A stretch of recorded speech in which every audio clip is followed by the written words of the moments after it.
ತರಗತಿಯವರಾದ ನಾವು ನಿಮ್ಮ ಮುಂದೆ ಕಿರುನಾಟಕವನ್ನು ಪ್ರದರ್ಶಿಸಲಿದ್ದೇವೆ. ಈ ನಾಟಕದ ಹೆಸರು ಬಂಗಾರದ ತಟ್ಟೆ. ಈ ನಾಟಕದ ಪಾತ್ರ ಪರಿಚಯ ಮಾಡಿಕೊಳ್ಳಲು ಇಚ್ಛಿಸುತ್ತೇನೆ. ಅರ್ಚಕನಾಗಿ ಕುಮಾರ ತನ್ಮಯ್, ಪಟೇಲನಾಗಿ ಕುಮಾರ ಆಹಿರ್, ಭಜನೆ ಸಾವಿತ್ರಮ್ಮ ಆಗಿ ಕುಮಾರಿ ಐಶ್ವರ್ಯ, ಹರಿಕಥ ದಾಸ ಆಗಿ ಕುಮಾರಿ ವಿಭಾ, ತಮಟೆ ತಿಮ್ಮಣ್ಣನಾಗಿ ಕುಮಾರಿ ಸನಾಸ್, ದಯಾಳು ಆಗಿ ಕುಮಾರಿ ಮಂಜುಳಾ, ಸಾಹುಕಾರನಾಗಿ ಕುಮಾರಿ ಕಾರುಣ್ಯ, ದಾನ ಚಿಂತಾಮಣಿಯಾಗಿ ಕುಮಾರಿ ರಾಜ್ಞಾ. ಈಗ ಎಲ್ಲರೂ ವೀಕ್ಷಿಸಿ ನಾಟಕ ಬಂಗಾರದ ತಟ್ಟೆ.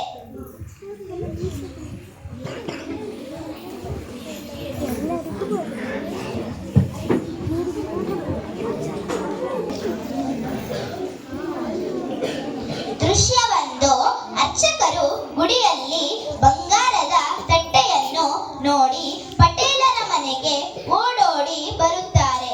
ಪಟೇಲರು ದಿನಪತ್ರಿಕೆಯನ್ನು ಓದುತ್ತಿದ್ದಾರೆ. ನಮಸ್ಕಾರ. ಅರ್ಚಕರೇ ನಮಸ್ಕಾರ.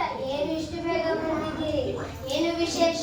ವಿಶೇಷ ಇದೆ ಪಟೇಲರೇ. ನಾನಿವತ್ತು ಬೆಳಿಗ್ಗೆ ಎದ್ದು ಸಂಧ್ಯಾವಂದನೆ ಮಾಡಿ ದೇವಸ್ಥಾನಕ್ಕೆ ಪೂಜೆಗೆ ಹೋದೆ. ಹೊರಬಾಗಿಲು ತೆಗೆದು ಒಳಕ್ಕೆ ಹೋಗುವಾಗ ಒಂದು ತಟ್ಟೆ ಕಾಣಿಸಿತು. ಹತ್ತಿರವಾಗಿ ನೋಡಿದರೆ ಫಳ ಹೊಡೆಯುವ ಚಿನ್ನದ ತಟ್ಟೆ. ಏನಂದ್ರಿ? ಚಿನ್ನದ ತಟ್ಟೆ? ಈ ಊರಲ್ಲಿ ಚಿನ್ನದ ತಟ್ಟೆ ಉಟ್ಕೊಂಡವರು ಯಾರು ಇಲ್ವಲ್ಲ. ಇರ್ಲಿ, ಅದನ್ನ ಏನ್ ಮಾಡಿದ್ರಿ? ಮನೆ ಇಟ್ಟು ಅಥವಾ ಇಲ್ಲಿತ್ತಂದ್ರ? ಇಲ್ಲಿ ಗೊತ್ತಾದಿಲ್ಲ, ಮನೆಯಲ್ಲೂ ಇಟ್ಟಿಲ್ಲ. ಹಾಗಾದ್ರೆ ಏನ್ ಮಾಡಿದ್ರಿ? ಅದನ್ನ ಕೈಗೆತ್ತಿಕೊಂಡ ಕೂಡಲೇ ಕಬ್ಬಿಣದ ತಟ್ಟೆ ಆಯ್ತು. ಕೆಳಕ್ಕೆ ಹಾಕಿದೆ, ಚಿನ್ನದ ತಟ್ಟೆ ಆಯ್ತು. ಅರ್ಚಕರೇ, ಬೆಳಿಗ್ಗೆ ಬಂದು ತಮಾಷೆ ಮಾಡ್ತಿದ್ದೀರಲ್ಲ. ಯಾರು ಶ್ರೀಮಂತರು ಬಿಟ್ಟಾಗಿರು, ಕೇಳಿದ್ರು ಕೊಡಿ, ಇಲ್ಲಾಂದ್ರೆ ನೀವೇ ಇಟ್ಕೊಳ್ಳಿ. ಇಲ್ಲ ಪಟೇಲ್ರೆ, ನೀವು ಒಂದು ಸಲ ಬಂದು ನೋಡಿ. ಸರಿ ಹೋಗೋಣ, ನಡೀರಿ. ದೃಶ್ಯ 2. ಅರ್ಚಕರು ಮತ್ತು ಪಟೇಲರು ಊರಿನ ದೇವಸ್ಥಾನಕ್ಕೆ ಬರುವರು.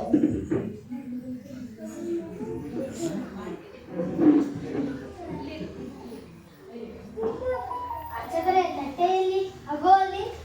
ಅರ್ಚಕರೇ, ನೀವು ಹೇಳಿದ ಹಾಗೆ ಫಳ ಹೊಳೆಯುವ ಚಿನ್ನದ ತಟ್ಟೆ. ಅದನ್ನ ಒಂದು ಸಲ ಕೈಗೆತ್ತಿಕೊಳ್ಳಿ. ಏನು ಆಶ್ಚರ್ಯ! ಫಳ ಹೊಳೆಯುತ್ತಿರುವ ಚಿನ್ನದ ತಟ್ಟೆ ಕಬ್ಬಿಣದ ತಟ್ಟೆ. ಅದರ ಹಿಂದೆ ಏನೋ ಬರೆದಿರುವ ಹಾಗಿದೆ. ಓ ಹೌದು, ದೇವರು ಪ್ರೀತಿಸುವ ಭಕ್ತನಿಗೆ ಮಾತ್ರ ಈ ತಟ್ಟೆ ಸಿಗುತ್ತದೆ. ಹಾಗಾದ್ರೆ ನೀವು ಈ ತಟ್ಟೆಗೆ ಅರ್ಹರಲ್ಲ. ಹೌದು, ನೀವು ಈ ತಟ್ಟೆಗೆ ಅರ್ಹರಲ್ಲ. ಹಾಗಾದ್ರೆ ಊರಿನ ಜನರಿಗೆ ಹೇಗೆ ಹೇಳುವುದು? ನಾನು ತಮಟೆ ತಿಮ್ಮಣ್ಣನಿಗೆ ಹೇಳ್ತೀನಿ. ಅವನು ಊರಿಡೀ ಡಂಗೂರ ಸಾರಿಸ್ತಾನೆ. ಈ ತಟ್ಟೆ ಯಾರಿಗೆ ಸಿಗುತ್ತೆ ಅಂತ ನೋಡೋಣ. ದೃಶ್ಯ 3. ಪಟೇಲರು ತಮಟೆ ತಿಮ್ಮಣ್ಣನಿಗೆ ಊರಿಡಿ ಡಂಗೂರ ಸಾರಲು ಹೇಳುತ್ತಾರೆ.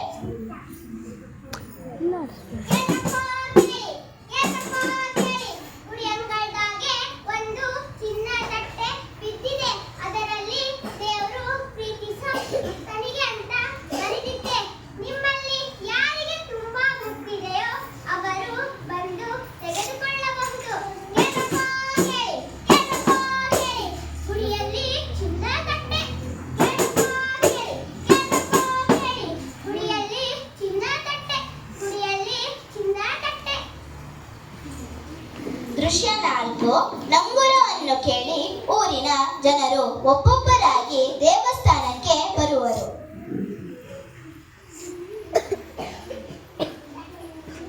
ಸಾಹುಕಾರರು ಬರುತ್ತಿದ್ದಾರೆ. ನಮಸ್ಕಾರ ಸಾಹುಕಾರರೇ, ಬನ್ನಿ.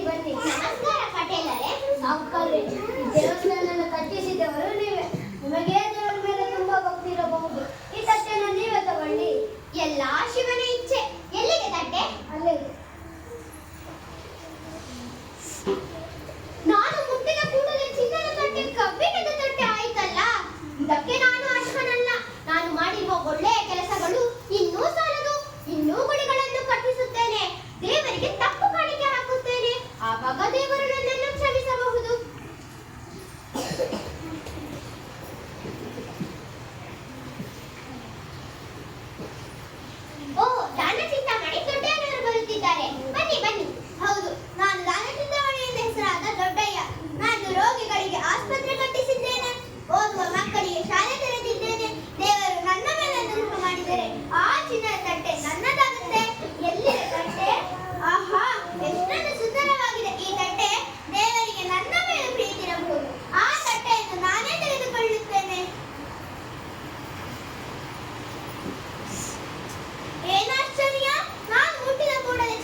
ಬನ್ನಿ.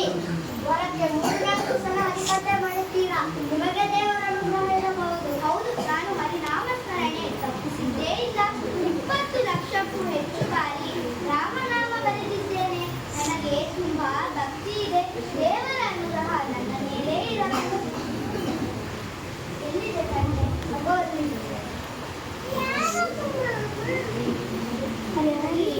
ಹಾಜರಾಗಿದ್ದ ನನ್ನದು ಕಾಲ ಮುಗಿದ ಕೂಡಲೇ